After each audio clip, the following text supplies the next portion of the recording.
parte, né, vamos falar aqui sobre a releitura do Buster, né, da teoria da binarização. Né? A teoria da binarização, ela avança no sentido, né, de mexer nessa questão da cognição humana. Tá? Então, vamos tentar contextualizar a época, 1989, né? O que acontece em 1988, 89? Tá? A quebra de paradigmas, a queda do muro de Berlim, tá? Né? A dissolução da União Soviética.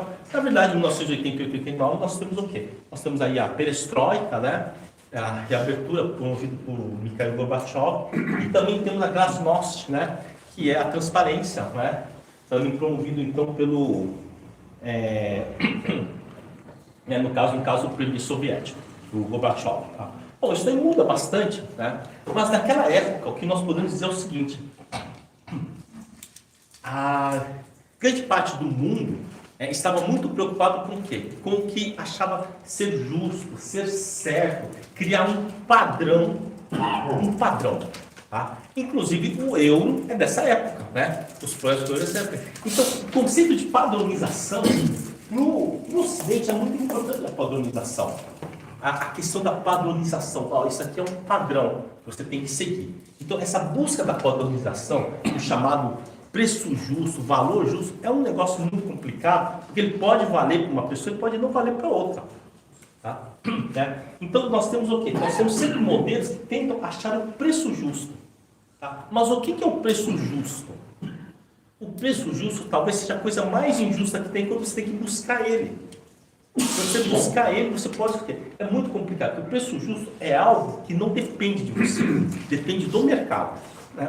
Tem toda aquela história lá, né? Até falo brincando, né? Até meio que uma zoeira, né? Que eu pego e falo o seguinte, olha, para você precificar uma opção, o ideal é você usar uma média entre os modelos, né? De Monte Carlo, tá? Do Black-Scholes, tá? E tem outros modelos, né? Outros ensaios, né? E tirar uma média. Você vai pegar 3 modelos e tirar uma média. Esse é o ideal para você fazer um TCC e para vender cursos. Se você quiser saber qual é o preço justo de uma opção, você vai lá, abre o home broker no dia que tem negociação e vê o último negócio. Aquele é o preço justo. Aquele é o preço justo. O preço justo. Bom, e aí vão surgir outras coisas.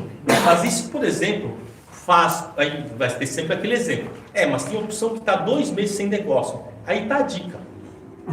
Não é para você negociar essa opção, Aí está a dica. A teoria da negociação é muito clara nisso daí. Você tem que ir onde tem negócio, onde tem preço justo, onde tem liquidez.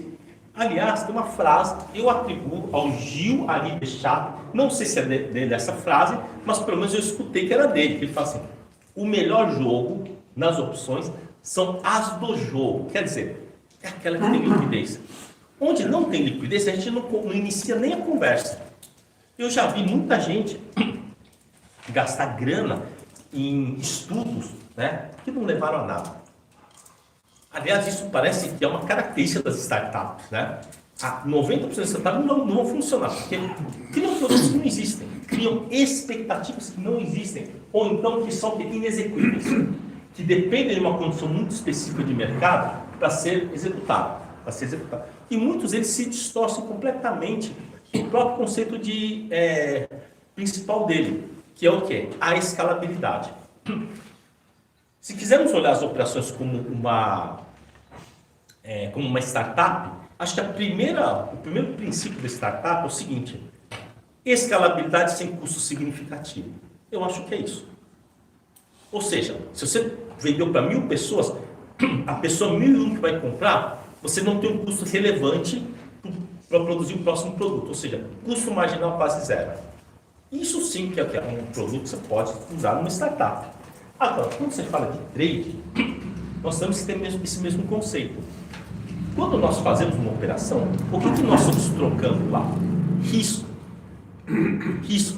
E tem alguns tipos de risco que são tão bons, que você até pensa que é mentira.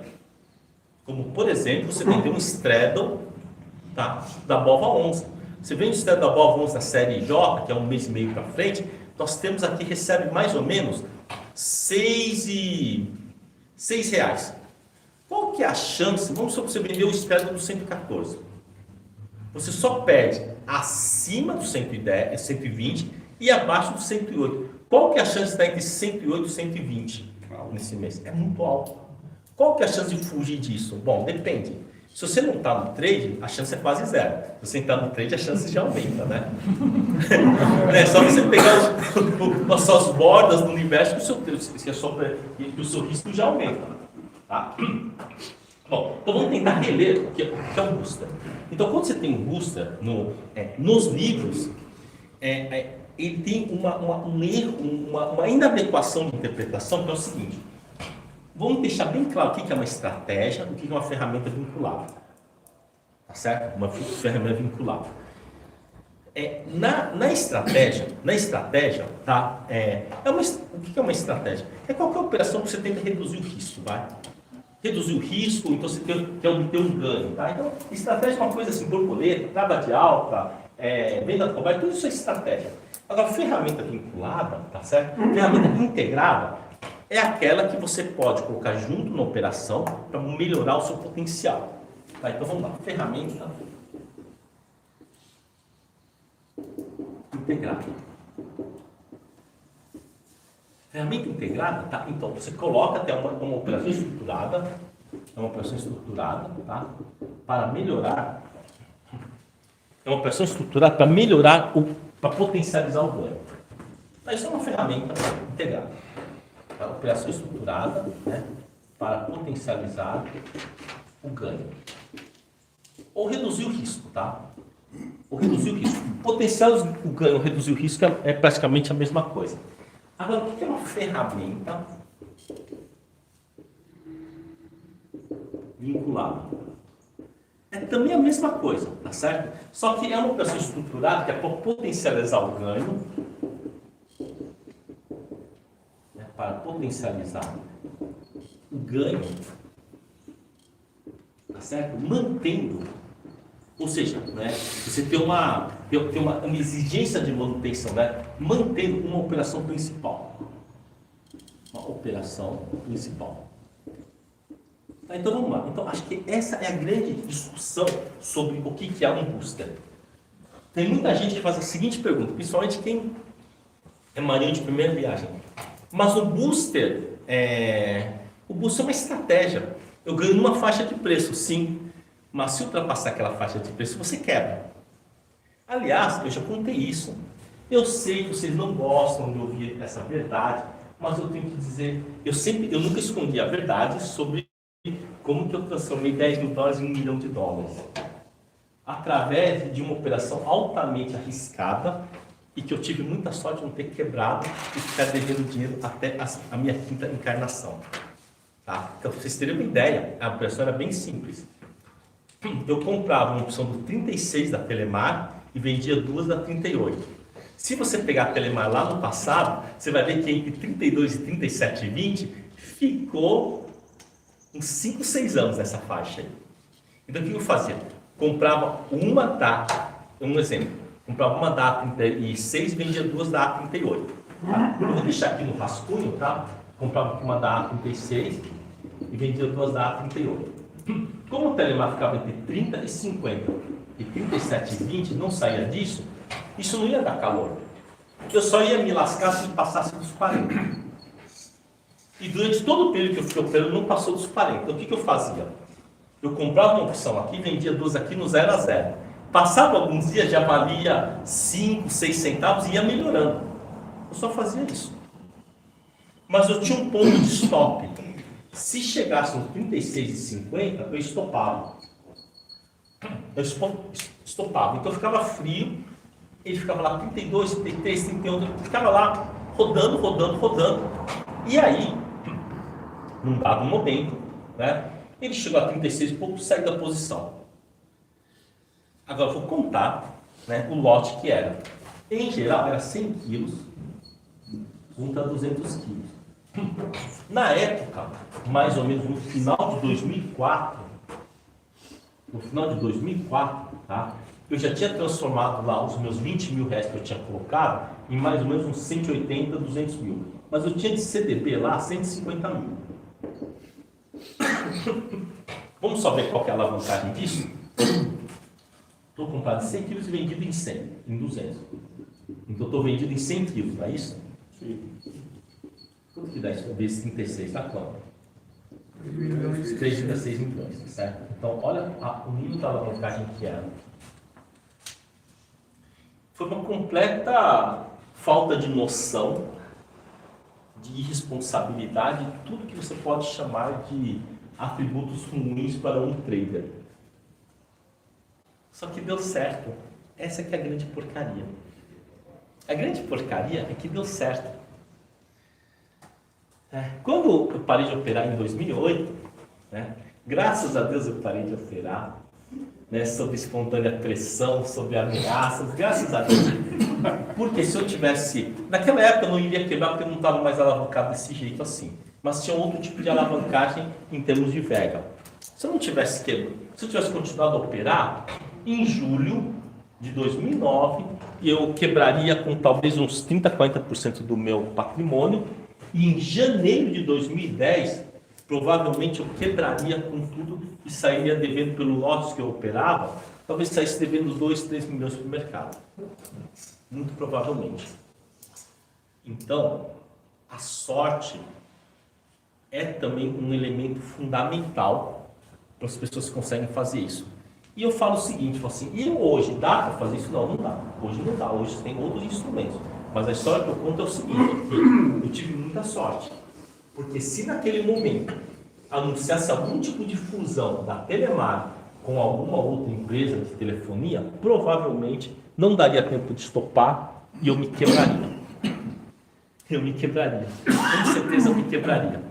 Então vejam, infelizmente eu faço, as pessoas não gostam de ouvir isso, mas essa é uma realidade. Pelo menos é a percepção que eu tenho. Se eu estivesse continuando, eu ia me quebrar. Então, saber sair na hora certa também é importante. Claro que hoje nós fazemos diferente. O nível de alavancagem que vocês têm hoje é certamente muito inferior ao que eu tinha na época. Só que o mercado também era diferente. Tá? O mercado era diferente, o mercado era mais restrito, era difícil alguém tentar puxar um papel para te dar calor. Tá? Porque você tinha muitas forças, as forças do mercado eram diferentes. Eu conhecia bem os players. Os grandes players da bolsa eu conhecia bem. Então a chance de isso estar errado era muito pequena. Mas graças a Deus eu saí daquilo lá. Porque senão, se eu continuasse naquelas operações, em algum momento ia acabar realmente quebrando muito feio. Tá? Bom, ferramenta vinculada, você está junto com o ativo. Quer dizer, ele tem que estar junto com alguma outra estrutura. Então, um exemplo de ferramenta integrada é o Booster. Tá? Então, vamos lá. O que é o Booster? O Booster, tá? Ele é um exemplo. Compra uma da A26 e vende duas da A28. Então, isso aqui é um Booster. Tá? Só que para você poder fazer isso, você tem que ter o ativo. Porque senão, se o mercado disparar, você quebra. Aliás, muita gente quebrou em Banco do Brasil assim, Fez lá um Booster, o mercado começou a subir, aí o cara tem uma brilhante ideia. Eu vou vender a ação. Depois eu desmonto o Booster. Só que o Booster, ele é integrado à compra do ativo. O que você está fazendo aqui? Vamos só dividir o que é o Booster. Você fez uma venda coberta e comprou uma trava de alta, não é? É isso que você fez. Então o Booster, você não pode fazer ele sem ter o ativo, a menos que você consiga entregar o ativo. A menos que tenha o ativo para entregar. No caso do Booster, com put, você precisa ter o dinheiro para comprar o ativo. Tá certo? Nós vamos pegar e olhar aqui o seguinte. Tá? Vamos ler então o que significa isso daqui, olha. A30 menos 2 A32. O que isso significa em termos matemáticos? Vamos lá. Vamos falar aqui sobre o quê? Em termos de equivalência cardinal. Eu estou com uma trava de alta e estou vendido na A32, não é isso? Sim. Então, equivale a estar vendido na A34. É isso. Mas como que eu garanto que eu estou vendido na A34? Eu consigo garantir que eu estou vendido na A34 desde que ele passe da A32. Tá? Desde que passe dos 32. 3A28 menos 4A29. Qual que é a equivalência cardinal disso daqui? Eu tenho 3 tábuas de altas de R$1, eu estou vendido na A29, não é? Mas eu tenho 3 tábuas de alta. Então, 3 tábuas de alta dá R$3. Eu estou vendido na A29, equivale a estar vendido na A32. Então, essa releitura que eu tenho que ter. Mas você não pode montar um booster deliberadamente. Você tem que montar, ou você vai ter que ter a cobertura do papel, ou você vai ter que trabalhar uma cola em cima, para você não ter o risco, né, de entrar em ruína caso o mercado suba muito forte. Tá? Bom, agora vamos pensar na put. Ó, M34 menos 2M31. Isso equivale a estar vendido em que opção? 28, né? 34, né? 31. Né? Aqui eu tenho uma trava de baixa de 3, né? Então equivale a estar vendido numa da M28. Tá, isso aqui é uma equivalência cardinal. Agora, aqui é o seguinte. Essa equivalência cardinal realmente, né, é um assunto muito discutível. Assim, mas não é a mesma coisa. Aqui não é a mesma coisa. A equivalência cardinal foi talvez uma invenção, né? Um devaneio de vamos dizer que foi uma invenção, tá? Foi uma invenção, tá? Foi uma conceituação de uma situação em que talvez, né, acabe uma conceituação de é um conceito, pronto. É um conceito lá que ele funciona, que ele tem essa equivalência cardinal desde que tenha o quê? Condições elegíveis. A parte mais importante do booster é que ele traz para a realidade algo um pouquinho mais distante. Para eu entregar o papel no 34, tem que chegar até 34, não é? Tem que chegar até 34. Ele traz isso para perto. Traz isso para perto. Então vamos pegar aqui um exemplo que o pessoal fez aqui. Tá? Comprou aqui, né, uma da I105 e vendeu 2 da I110. Então isso tem uma equivalência cardinal em estar vendido na I115, não é isso? Mas I115 o cara tá tranquilo nele. Está tranquilo nele porque eu posso vender a I115 porque eu já estou vendido na U. Tudo bem, não tem problema isso daí. Isso aí não tem problema não, tá? Mas me fala uma coisa. Se o papel tivesse 111, quanto que vale essa operação aqui? Se tiver 111, esse cara aqui vale quanto? 6 menos 2 vezes 1 vale R$4, não é isso? Aí você vai falar assim, mas espera aí, o que quer dizer isso? Que você está vendido no 115? Mas se ele ficar na faixa, você ganha dinheiro. É isso, na faixa, o que acontece? O que ele quer dizer, o que a teoria da dimensão quer dizer é o seguinte, é que ao invés de ele ter que chegar até 115, caso esteja acima do 110, você já recebe 115.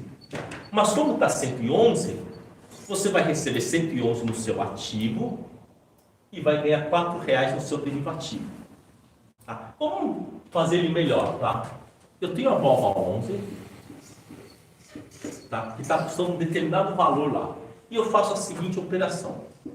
Comprei uma da 105 e vendi 2 da 110. Tá? Eu estou dizendo o seguinte, que se ultrapassar o 110, eu recebo 115 na minha operação. E isso é verdade. Porque se tiver 112, por exemplo, o que acontece? Quer dizer que essa expressão aqui tem que me pagar quanto? 115, né? Se tiver 112, a boba vale 112, aí 105 vale 7, e aqui fica 2 vezes, e 110 vale 2, né? 2 vezes 2. Então dá o 115.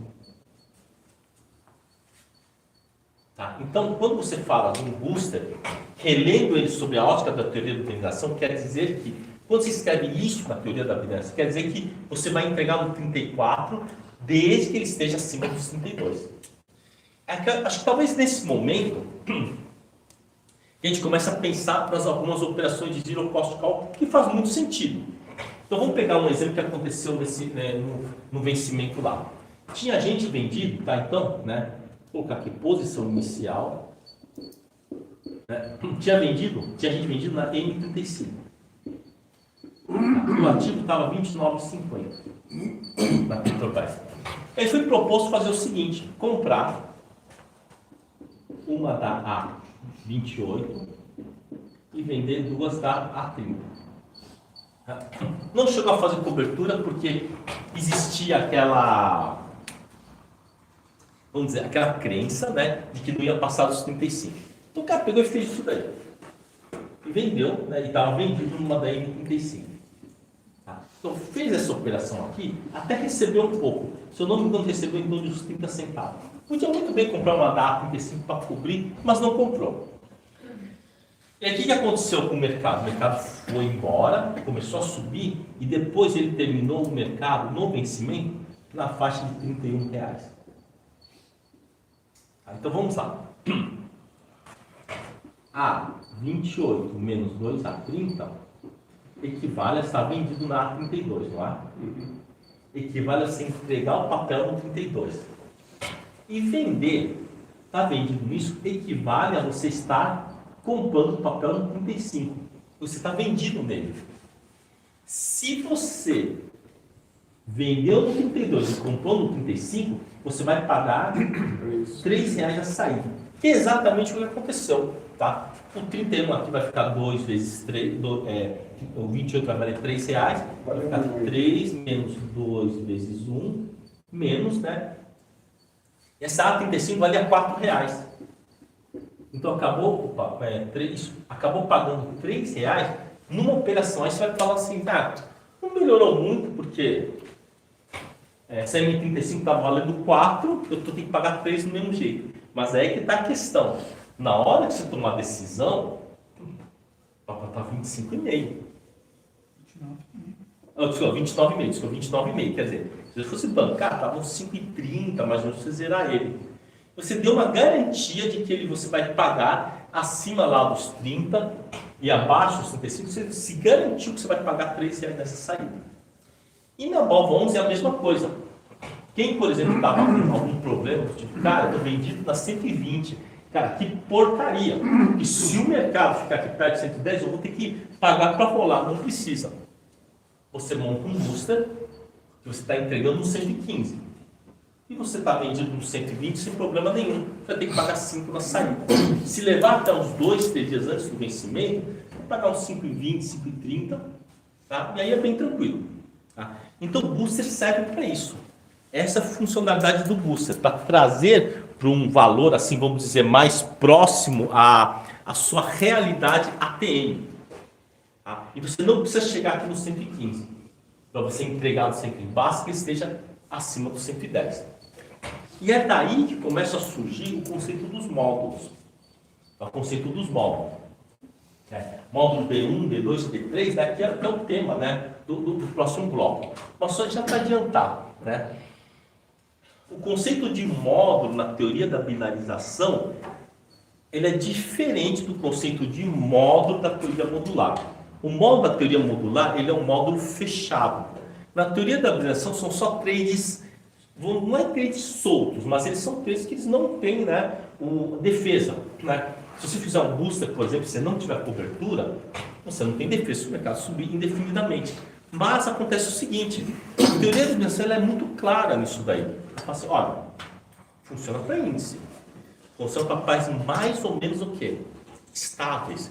E também funciona, em geral, para países de juros altos. Porque para países de juros altos, a degradação temporal ela é muito mais forte do que o poder de movimentação do ativo. Mas você tem que pensar o seguinte, né? Isso é uma teoria formulada em 1989, né? É 1989 essa teoria. Tá? E na época, né, em 1989 até 1995, então você pega uma faixa de tempo, né, em que 89 até 95, acho que deixa eu ver, 89, acho que é 87, 88 por aí, acho que é 88, é na fase, né, da perestroika, né, e do fim lá da União Soviética. nos 88, 89, você veja que aquele era um momento em que os países tinham uma inflação alta.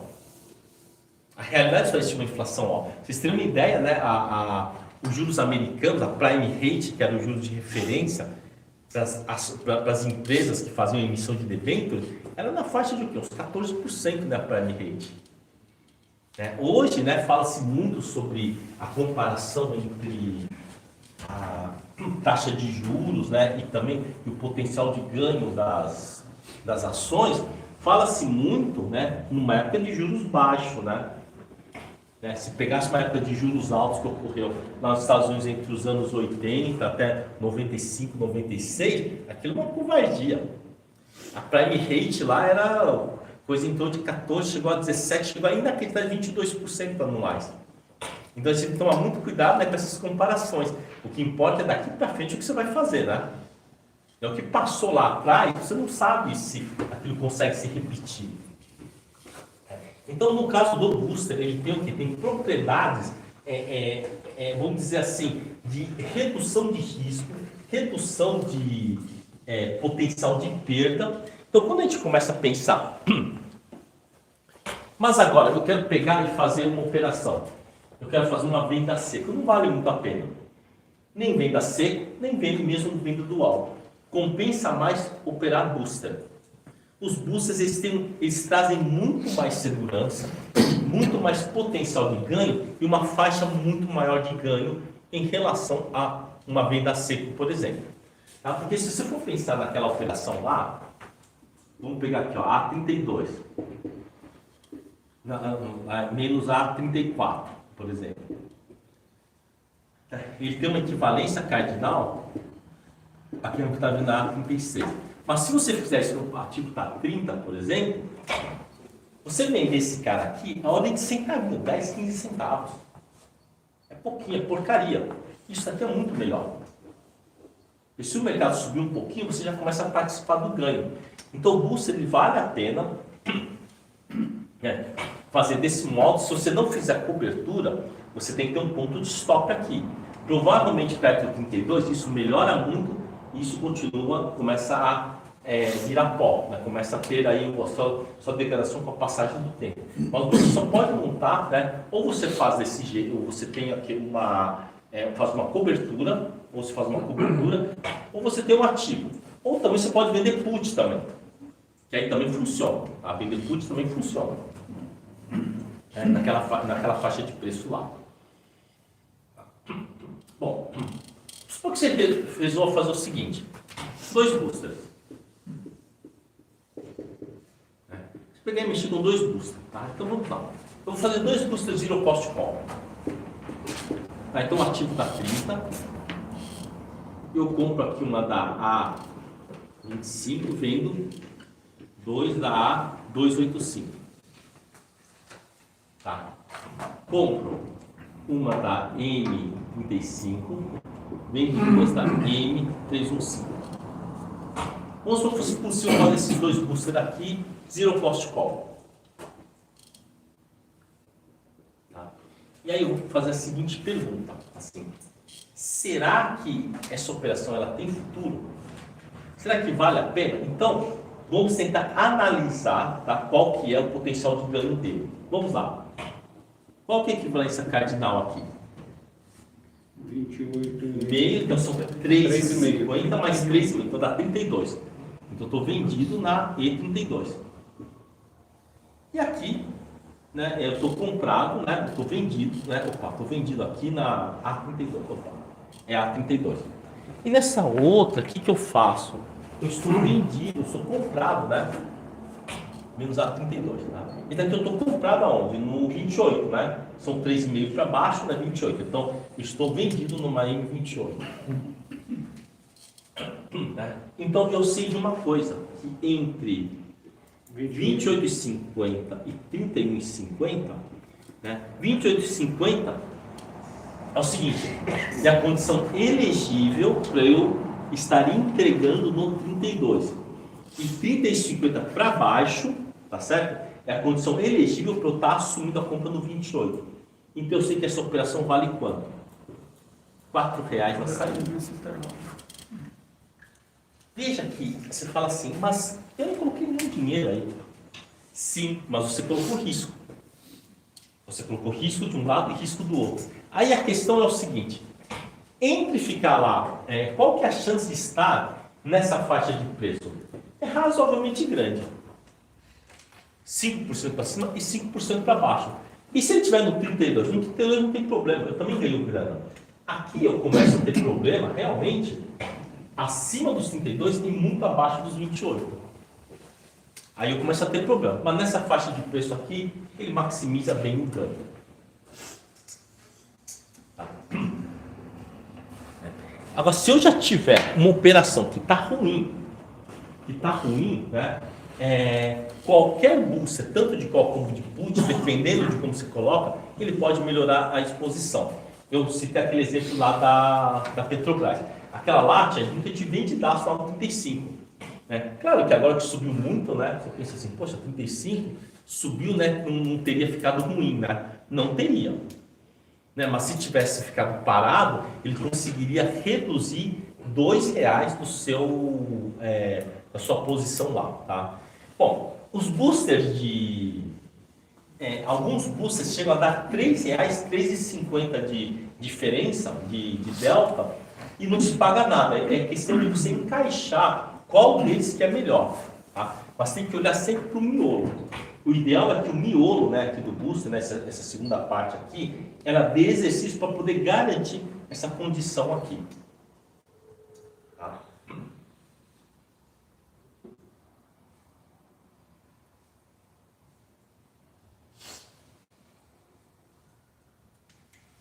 Vamos fazer aqui um outro exemplo. Vamos supor que você tenha essa situação aqui, tá? No caso aqui da bomba 1. Tá, então vou comprar aqui, ó. Comprei a A 105 e vendi 2 da A 110. Tá? Embora não tenha, não esteja na teoria da binarização uma declaração muito clara, né, do tipo assim, olha, tem que fazer assim, é bom fazer desse jeito. Embora não tenha isso, né, vamos dizer assim, tem uma sugestão de que os boosters podem ser perpétuos e perenes. Tá? No caso do booster com put, não é essa garantia, mas o booster com call, ele tem sempre rolagem positiva. Então, existe uma sugestão, tá? Não é uma sugestão muito forte, de até manter o booster, né? Eventualmente, quando ele for principalmente um booster de defesa, em que talvez não valha a pena você zerar esse booster aí, mas vale a pena você fazer umas rolagens com ele. Tá? Então, vamos tentar ver o que acontece numa rolagem de booster. Vamos supor que você fez essa operação aqui, porque você estava vendido aqui numa da M120. Estava em uma da M120 e você resolveu fazer isso daqui para se proteger caso o mercado fique perto lá do 110. Quando você começa a ter o quê? Uma rolagem ruim aqui na M120. Você tem que pagar por ele. Bom, aqui nós estamos estipulando o seguinte, que estamos vendidos no 115 e estamos comprados no 120. Então, entre 110 e 120, eu vou ter que pagar R$5 para sair dessa operação aí, certo? Deixa eu só.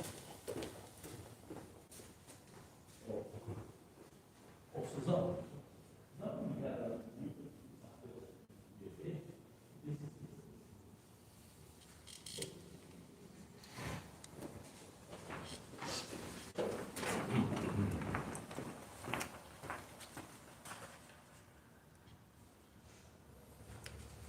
Bom, então vamos lá. Né?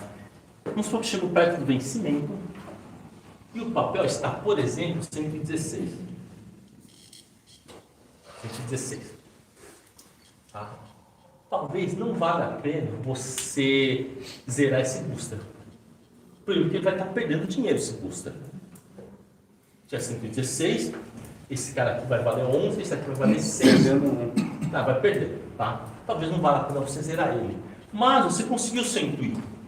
Por quê? O conjunto A105 menos 2A110, esse conjunto aqui vai valer menos 1. E M120, né, vai valer menos que o alto. Eu tenho que pagar R$5 para sair. Eu tenho que pagar R$5 para sair. Tá? Nós vamos pegar e mudar um pouco. Vamos fazer o seguinte, isso daqui provavelmente deve estar com uma rolagem boa, né? Então essa A105 eu posso fazer o seguinte aqui. Suponho que meu lote seja esse aqui, olha. 10 da A105, menos 20 da A110, menos 10, tá? Da M120. Vamos supor que esse seja o meu lote. Tá? No momento que eu tomei essa decisão aqui, o papel estava 102, por exemplo. Estava 102, eu estava preocupado com a operação, não estava conseguindo dormir. Só de pensar que 10 quilos disso rolando, pagando 70 centavos, são R$7.000, eu montei essa operação aí. Então vamos fazer o seguinte, vamos mudar, vamos fazer, então vamos fazer o seguinte. Se tiver 116, esse cara aqui eu vou mudar para 10 da B105. Eu vou pagar aqui 1,20. Vou pagar 1,20 nessa operação aqui. Esse cara aqui eu vou rolar para M120, tá? Só que eu vou conseguir reduzir um pouquinho. Eu vou reduzir aqui de 10 quilos para 8,5 kg. Agora o lance está aqui.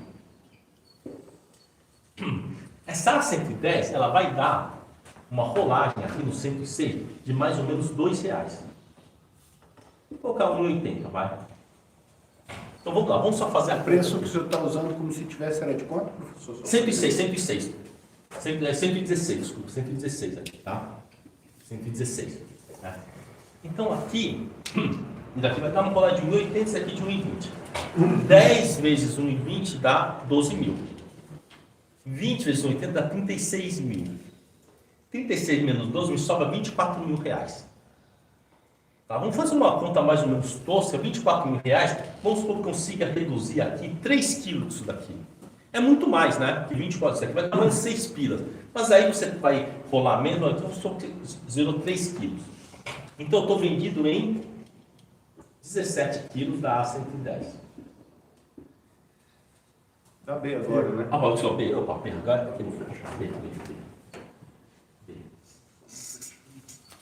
17 quilos da B, 110. Então vamos tentar calcular qual que é o meu risco aqui. Inicialmente, aqui nesse primeiro, estava vendido em 10 quilos de call do 115. E vendido em 10 quilos de put do 120, tá certo? Nesse momento 2 aqui, eu estou vendido em 8,5 kg.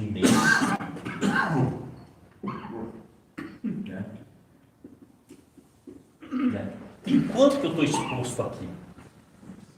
7 quilos só. Estou vendido em 7 quilos de call de que valor? Então vamos lá. A diferença aqui de quanto que é? 115. Não, calma aí. A diferença aqui de quanto que é? É de R$10, certo? R$10. 10 vezes 10 vai dar 100. Então eu vou pegar esses 100.000, 100, e dividir por quem? Se fosse aqui, né, dos 105 por 110, são 5 vezes 10 dá 50.000. Tá certo? E eu pegaria os 50.000 e dividiria por 10, que é o sobressalente. Então aqui, né, é a mesma coisa, só que aqui é 50, tá? Aqui é 50. Então, do 110, do 10, né? Eu estou comprado em 10 vendido em 17. Então, só 10 vezes 5 vai dar 50. Eu vou dividir por 7. Tá certo? Dá mais ou Então, menos vai dar 7. 7,1. Tá? 7,1. Então, tudo ocorre como se eu tivesse vendido em 7 quilos de call, aonde? No 117,1. Já diminuiu bastante o meu risco aqui. Porque antes eu estava vendido em 10 quilos do que? No 115 e vendido em 10 quilos no 120. Agora estou vendido em 7 quilos no 117 e vendido em 8,5 kg no 120. E aqui já diminui bastante, né, o meu desembolso. O meu desembolso já diminui bastante aqui o meu desembolso. Se o mercado ficar nessa faixa aqui, eu vou pagar bem pouco para sair. Porque a diferença aqui está de quanto? Tá somente de 1,40, né? A diferença somente de 1,40. Então, 1,40, se você dividir 1,40 vezes 7, vezes 8, vai dar bem um valor aí em torno de uns 11 mil reais. Veja que no início, no 102, esse cara valia quanto? Uns 8 pilas quase, né? Você estava perdendo 80 mil aqui. Você vai acabar pagando 5 mil aqui. Mas o mais importante, quando 10 mil, quanto você vai pagar 10 mil? Desde que esteja acima de quanto? Acima dos 110. Para que você esteja entregando 7 quilos no 117,10, basta estar acima dos 110. Tá? Essa condição aqui, né, se ocorre se estiver acima dos 110. Se cair degringolar, não vai ter jeito não. Mas se estiver acima dos 110, você consegue sim zerar isso aqui, pagando aí praticamente 10 mil reais só. Tá?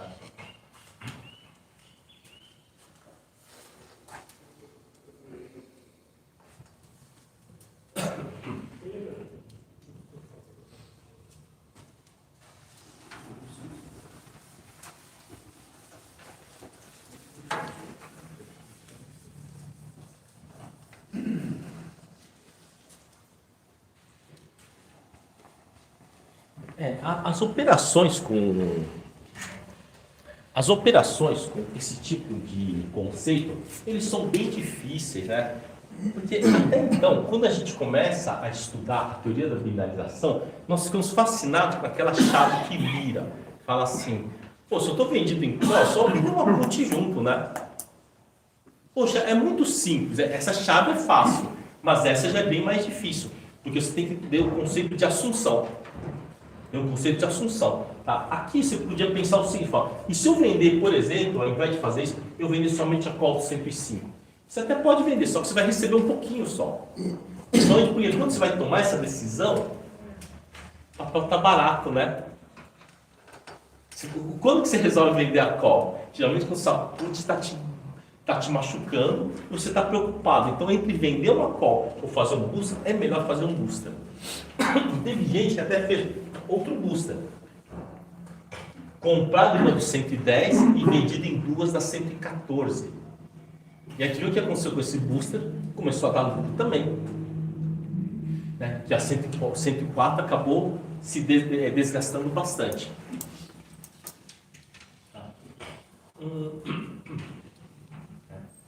Bom, isso aí também vale para o comprado, tá? Por exemplo, com put, por exemplo, com call, por exemplo.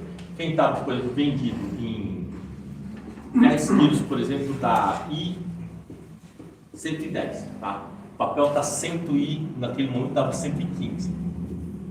Então, horrível, né? Porque isso daqui está, em 110 não, isso aí é fichinha, né? E 100, vai? Está 115, vale pelo menos 15 pilas, tá? Mas se o cidadão fez o seguinte, olha, foi lá, vendeu duas da U115 e comprou uma da U118, que é o que permitia para a época. Tá, então o que ele está fazendo aqui? Se continuar subindo, não resolve o problema, porque você vai levar chumbo do mesmo jeito. Mas se ele vier um pouquinho abaixo do 115, você já consegue uma assunção melhor. Isso daqui, né, equivale a uma assunção aonde? No 112, né? No 112. Então, se ele estiver abaixo de 115, você vai pagar pagando R$12 nessa operação aí. Menos 10 dá. Né? Aqui no caso seria 10 com 20, né? Tá, então, menos 10 dá I100, menos 2 dá U115, mais U118, né? A implicação é que entre 100 e 115, tá certo? Você paga o quê? R$12 para sair. Só que, em geral, a put é um pouquinho mais complicada. É por isso que, no caso da put, a gente, em vez de comprar uma U, melhor comprar uma V. Tá? Isso porque, caso o mercado suba, né, pelo menos o valor residual desse cara aqui ele é bem maior. ele é bem maior. Então, no caso da put, em geral, a gente costuma comprar um mês para frente, primeiro porque é baratinho, né? Você vai comprar uma call um mês para frente, você paga lá R$ 1,50 a mais. Na put, você paga 20 centavos, 10, 15, é muito pouco. Às vezes você até recebe, né? Dependendo, né? Dependendo da put que você está comprando, até recebe. Papel no 112, a put no 108, para você rolar, ou seja, rolar a longa. Você vende a curta e compra a longa, você ainda recebe uns 50, 60 centavos. Então, a put tem essa particularidade aí, né? De a put longa ser um pouquinho mais barato. E se o mercado ficar... Vamos supor que acontece o seguinte. Né, você fez isso aqui, ó. Que no caso seria 10, né? Menos 10 dá I100, menos 20 dá U115, mais B118. O mercado meio que deu ruim. Meio que deu ruim. O que é dar ruim? Cara, quando você está levando calor, né, o mercado nunca ajuda. Mas vamos supor que está lá no 114, 113. Se você rolar isso daqui, né, o mercado passou, você conseguiu rolar. Ficou aqui, ó, 9 da I, agora é J, né? 9 da J100. Você conseguiu dar uma reduzida aqui. Vamos supor que reduziu para 16. 16 da U, agora é V, né? V115 mais V18. Tá? Mais 10 da V18. Tá? Agora ficou uma maravilha. Né? Isso aqui seria melhor colocar aqui e transformar em VX, vai? X 118. Ficou uma maravilha. Porque quando você reduziu aqui, se você pegar essa diferença aqui, que são de 10 quilos, né? Você pegar aqui, ó, do 118 para o 115, dão R$3. Então, eu tenho 30 mil aí. Você dividir por 6, dá quanto? 30 mil dividido por 6. Dá 5. Então, quer dizer que a sua assunção que estava aqui, que eram 10 quilos no 112, passou a ser 6 quilos no 110. 6 quilos no 110, tá certo? Então melhorou bastante, né, a sua distribuição de risco aí. Rolou, reduziu, já melhorou, tá? Já melhora bastante o payoff da estrutura como um todo. Então vamos lá, né? Então inicialmente, né, 10 da I100 menos 20 da U115, mais 10 da B118. Então, inicialmente, você está vendido o quê? 10 kg de call do 100 e 10 kg de put do 115. Então, 112. Então, é isso aí. Agora, com essa nova rolagem aqui, menos 9 da J100, menos 16 da V115, mais 10 da V118, nós estamos vendidos em 9 kg de call do 100 e 6 kg de put do 110. Já melhorou bastante aí, ó. Só comparar esses dois aqui, menor risco, né? Reduziu o risco e jogou o strike lá para baixo. Tá? Lá para baixo. E aqui tem o seguinte, aqui, um negócio, um lance que é bem interessante, né? Geralmente quando acontece isso, pode até aumentar o calibre disso daqui. Aumentar um pouquinho, comprar mais 3 kg e vender 6, por exemplo. Porque você já está numa vantagem muito grande aqui. Tá? Tanto call como put, você busca de call como put, você pode rolar reduzindo e melhorando, né, o seu potencial de assunção, ou seja, assumindo menos risco cada vez, né, que o mercado vai passando.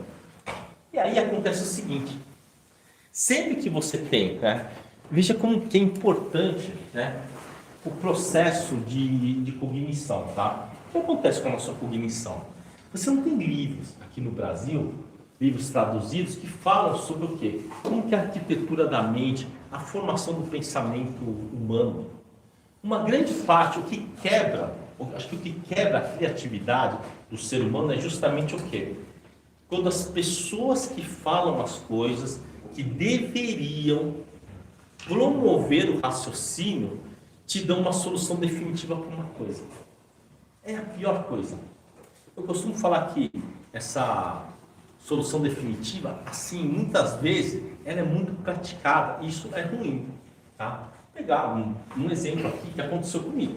Eu estava com uma dor aqui, esse dedo anular, né? E aí quando ia fechar, ela travava, ficava com o dedo engatido.